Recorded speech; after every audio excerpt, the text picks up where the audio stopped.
My name is Christopher Stillar. I'm just your average, ordinary guy. I've been married to my high school sweetheart for over 20 years, and I'm the father of 4 children. I live a typical life, ordinary in every way. Oh yeah, did I mention? I hear and see dead people. I'm a spiritual medium, and this is my story. In the mid-90s, a traumatic and serious health crisis, combined with the death of my beloved grandmother, changed my life in ways I could never have predicted. Now it is I who is changing lives. Real people in real pain, dealing with unimaginable grief, getting the chance to connect one more time with those they loved and lost. Changing people's lives and healing their souls with the help of their loved ones in spirit is my daily work, it's my passion, and my life's purpose. Welcome to my world, and welcome to Seeking Spirit. So, my name is Dwayne. I'm here to see Chris for the first time. Chris was actually recommended to me by Bro Perkins about 6 to 8 months ago. So I'm here today to hopefully talk to my grandmother. I want to welcome you, Dwayne. I want to thank you for coming and participating in this. First thing that I want to tell you is no particular order. I've had an older male coming through for you for a while. And all I know is I feel like he's been gone for a while. I don't feel like this is a recent death. I don't know how young you are or what age you're at, but it just feels like there's a duration of time that's been involved since his passing. So it just doesn't feel like I'm talking months or a year. I don't know if this is dad or he's like the father figure for you or what, but it kept coming up in that way where I felt like a very close bond. I have no cause of death there because I'm a little confused if I have 3 people or 2 coming through. There is a female energy present in the room, but very vague. Like she's here, but she's not stepping forward. She's not talking. When you were in the other room, I kind of got goosebumps and a strong feeling that came over me. So I need you to be thinking about a male that committed suicide, because literally when I was standing there, I have this male presence that like came in that is claiming that he took his own life. And I'd have to tell you, I think I'm at your level or to the side of you, okay? So I don't know if this is like the friend or a friend's brother or what, but literally I felt a very overwhelming feeling with that. Connected to the older male, I'm not saying you worked with him. I don't think that's the case at all, but something important about work. And I'm not clear why, but I feel like he's very proud of you. So I don't know if you've followed in the footsteps of somebody or you've gone in the same mode of work-wise that, I don't know what that means, but there's a sense of being very proud of you, but I don't think it's like, I don't think you were in business together or that you worked together, but a sense of being proud. Have you followed in the line of something when it comes to a work issue of why an older male would be proud of you? And hold on, and there's a cardiac or heart attack issue coming through that they want me to acknowledge. So literally, I've got an older male, and where would Joseph or John, because there's a J-O connection that they're just acknowledging. It's not ringing any bells. Okay, just think about it. Above you. Think about where the J-O sounding name, because it's to me Joe or John, and literally, I said cardiac arrest, not entirely. It's heart, it's strictly heart. But it's more like a congestive heart failure that's coming through with this individual. That actually kind of makes sense now. I'm thinking of someone else. Does the J-O connection reference there? Because it's either who he is or somebody connected to him. That's the J-O. And I keep feeling like this congestive heart failure with this older male coming through. I think he's been gone for a while. That's just the gist of what I'm getting from him, and a sense of being proud of you, but I feel like it's over a work aspect or a career thing.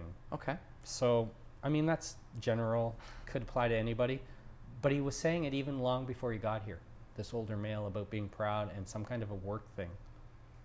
I gotta ask you though, do you work for family or have you worked for family? Yes. Didn't work out? I get frustrated, but it's still, it works out in the end. Okay, I got to tell you, because there's like a following in the path of or following in the line of something that I felt like was a family connection, but not that you worked with this particular man.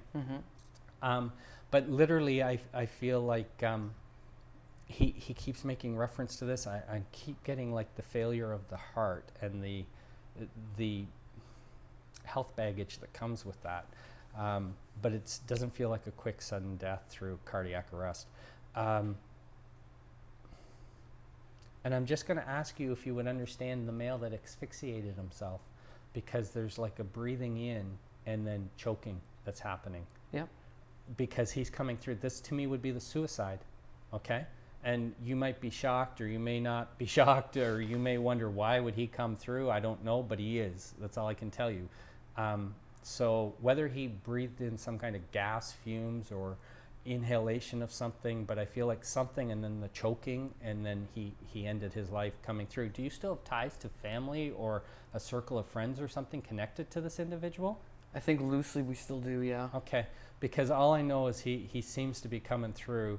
I don't know how talkative he'll be, but he was strong when he came through. And one more thing, female with cancer is coming through, and she's getting a little stronger, okay? Were you hoping for her? Yeah. Okay, so bear with me while I deal with the older guy, Sure. the suicide guy, and then this female that's coming through with the cancer. She is getting stronger, so Okay. I just need to get my bearings. Sure. One more thing I didn't say, I'm always forgetting stuff. Do you know where the loss of the baby or pregnancy comes into play? Because they were showing me a little boy. And I'm not even sure the parents would know what the sex was, because to me it's a pregnancy thing that would have been early on, but they are very clear about having the little boy there. Mm-hmm. But to me it was like a miscarriage issue that they're making reference to having there, but it is a son or a young man. Yeah. So you understand? Did your wife lose? No. Okay, then I'm confused. But literally, they're making me feel like they have this little boy there, but it was like pregnancy state. So you don't understand that? No, not immediate to me. Okay. It may have happened and I just wasn't aware of it, but... Your wife would have told you, I'm assuming. I'm hoping. But I mean, she would have known? I think so. Okay. I think so, because they're talking about this little boy. Oh. We're all over the board here. And somebody's finishing a basement or doing something in the basement she's talking about. Do you understand this? Yes. Is this you? Yes. Okay. Because she just talks about being there watching, seeing this work going on. What's the eyes for? No, Does that unnerve you? Because I just talked last week. We're renovating the house and going in the basement to wash paintbrushes in the sink there. And I said every time I'm down there, I can feel or see something out of the corner of my eye. And I'm getting goosebumps again. There was a day... Actually, I'm going to cut you off. Okay. And only because I don't want you getting too chatty. Okay. But I'm going to tell you, she's talking about these renovations, the updating, whatever this is, the construction field to it inside. I do feel like there's a basement component that she's talking about. And she talks about standing there, watching, being aware of this. And hopefully that when you have that feeling in the future, instead of being unnerved or uneasy, it'll bring you a little comfort knowing who it is, because she's very much plugged in and connected to you still, and that is a big thing. You're going to either a fair, circus, or something with a midway, she's telling me. Yes. You and your family or whatever, but she's like, and I'll be there too. Do you understand that? Yes. Okay, and this is like not too far off in the future? No. Okay. She's a cheap date, and she laughs because you don't have to spend money on her. But she talks about being there with your family. She's like, where else would I be? Where else would I be? She's very much plugged in, connected, and I think in life, a very committed. She's coming in older, just so you know, okay? Mm-hmm. So whether it's mom or not, I'm just going to tell you she comes in very protective, very strong, connected to the family, and she's like, where else would I be? Where else would I be? And she just wants to reinforce that for you. Somebody around you is very impatient, and I don't know what this means, but I think your wife. So.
Again, before she passes, Mm-hmm.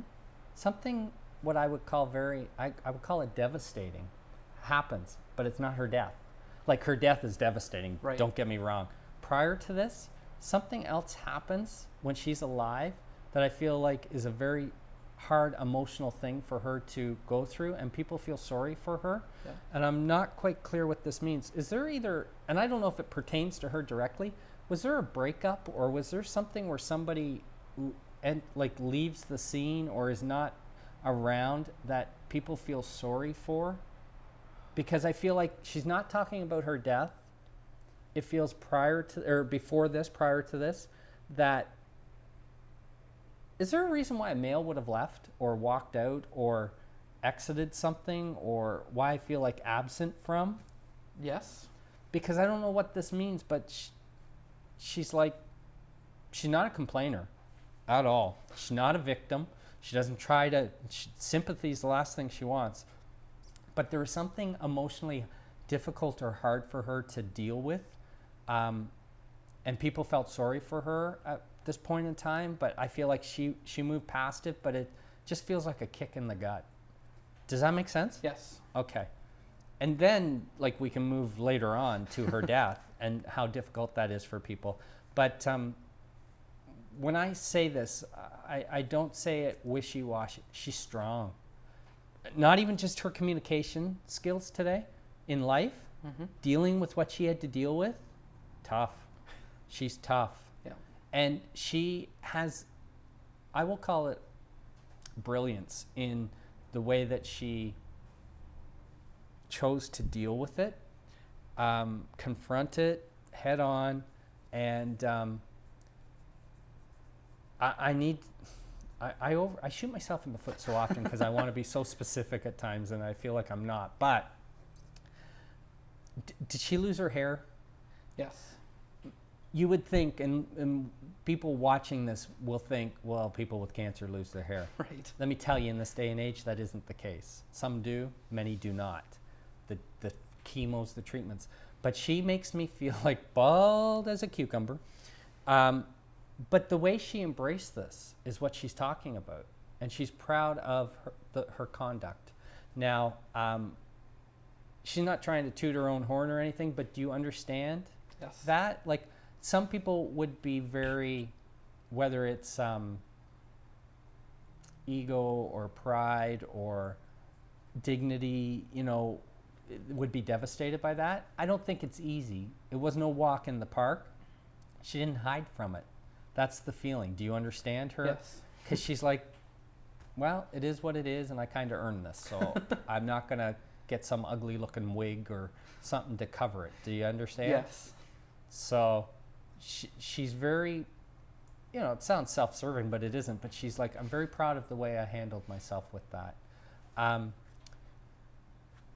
She went through a funky period where she wasn't as strong as what I've just dictated.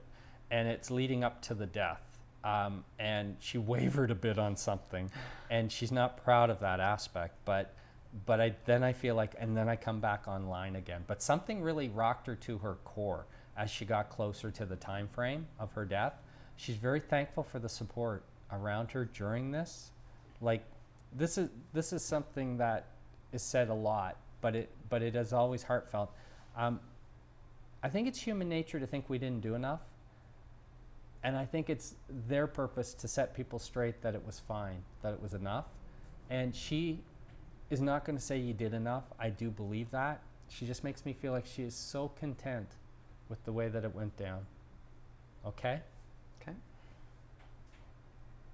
Is there something, and I don't mean like days, she seems thankful about, but around the timing of the birth of a child? Connected to like when she's sick, or I don't know, but there's something that she seems thankful about when it comes to a young child. Okay? So to me, she lives to see, or there's something around that regard that she's acknowledging around the timing of something, Yep. but with a pregnancy and a birth and all of that. Again? Yes. Okay. She's funny. She's like, I bet she liked when I couldn't talk. I don't know if something affects her throat or if it's just the state of mind she's in, but she's joking about it was easier, I think, on you, but probably on others. But she jokes about when I couldn't talk, the quietness, because I feel like in life I'm a talker. And she's laughing because she's like, well, I think what I had to say was always important, but I was a talker. And she says it must have been a bit of a relief for people when I wasn't able to talk coming into the final stretch of the run, this marathon, she calls it. It was like a little peace and quiet for people. That's when people struggle the most with it. But she's like, focus on how nice the quietness was. Seriously. Somebody around you is very impatient. And I don't know what this means, but I think your wife. So, and this will be broadcast. Okay, lovely. What I want to tell you, but I don't know why, but she's laughing. She likes your wife. Yep. It's not that she doesn't. It's none of that kind of stuff going on. But your wife is very impatient about something, and I don't know what this means. Usually it's the guy. Usually it's us that's like, we want it now, or we're impulsive. But I feel like for some reason, I don't know why. Is your wife been antsy lately, or is there something why she's like... Yes. Because I feel like I'm on pins and needles, or it's like impatience for some reason. And I just based on my own experience, the women in my life, well, not my kids, but my wife and my mother, people tend to have patience. Mm-hmm.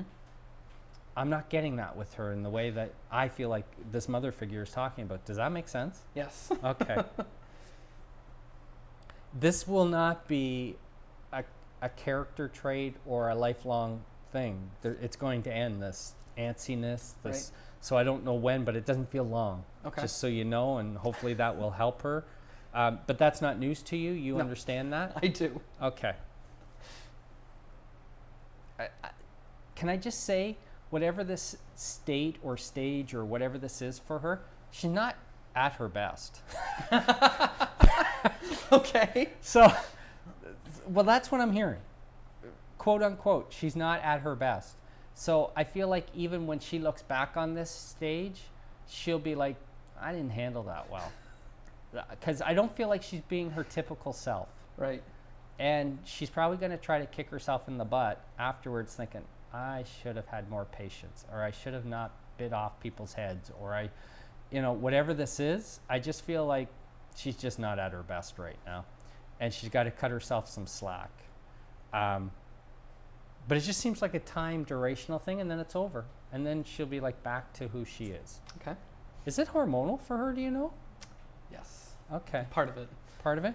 Because, I mean, I don't want to just cookie cut it into that, but I feel like hormonally based, she can't really control certain aspects of the way that she reacts or comes across. Stay out of her path. Yep. Just do the yes dear thing, and you'll be safe, she says. But I have to say, and I've said it before, but I want to be very clear, because she's not trying to create bad waves there. She really likes this, your wife. This just is not typical of her. So it's not like you didn't marry the B word. Right. You know, she's just become, I don't know, cranky and short-tempered. She hopes that helps you. Her bringing it to light. A little bit. Yeah, well, we'll see how your wife handles it. Now, is there a baseball connection for you? Yes. That pisses your wife off. I don't know what that means. I don't understand it. Okay. But I don't know what it is about the baseball and the time of this, or I don't know. But there's just something where I feel like that might be getting on her nerves too. Okay. So is this a current thing, the baseball? Yes. Yeah. Watch how much time you're devoting to it then, because I think it's good for you. I think there's nothing wrong with it. But I don't know. There could be days where your breathing upsets her. You never know. So the baseball thing, it's a gimme. But all I know is she brings up, I'm seeing a baseball diamond and the whole sports thing, and I'm like, it's a bit of a touchy subject. Just be aware. Okay.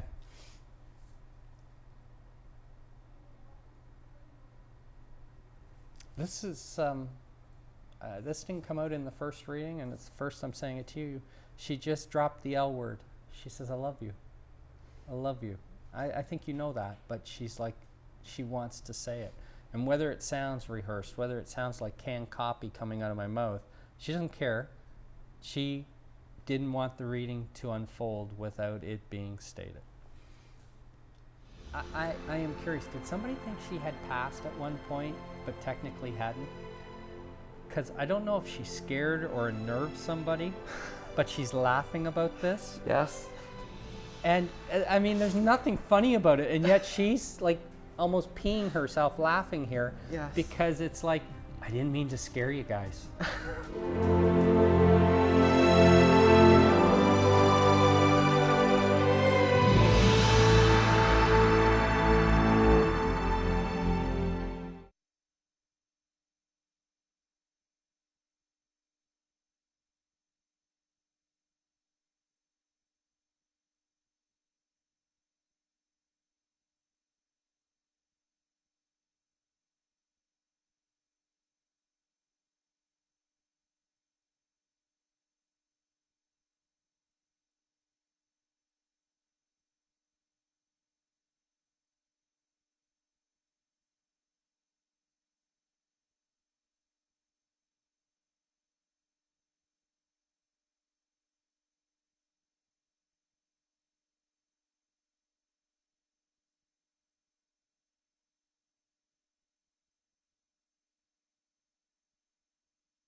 Questions? Is there something you wanted to ask? What were you hoping for out of today's reading? Were you hoping to connect with her? I was. Okay. And I don't know, I was sort of just curious sort of how much she was there at the end. Oh, with it? Yeah. Okay. Sort of what she remembers, maybe. Okay. Well, let's see if she'll go there. I know she was very quiet and couldn't talk, and except the breathing wasn't quiet, she just said. Right. There was noises. It just wasn't verbal. She was very much aware, but that's where she joked about the quietness for people. They must have enjoyed her not talking. She was aware. She was aware. Did somebody put a child by her? I don't know what that means. Did somebody set a child up by her? I don't even think she could interact really. Okay. But I feel like a child was placed there or set there by her that she's acknowledging being aware of. And one more thing, I talked about the dignity thing and all that, but do you know if something shut down with her kidneys or affected the kidneys? Of why? Because she makes me feel like I have to talk about a shutdown that was happening, and like I don't know if there was a catheter situation for her, but I feel like the kidneys failed and stopped working, and then it just was a chain reaction and it backed up. Does that correspond with what she went through? Yes. Okay.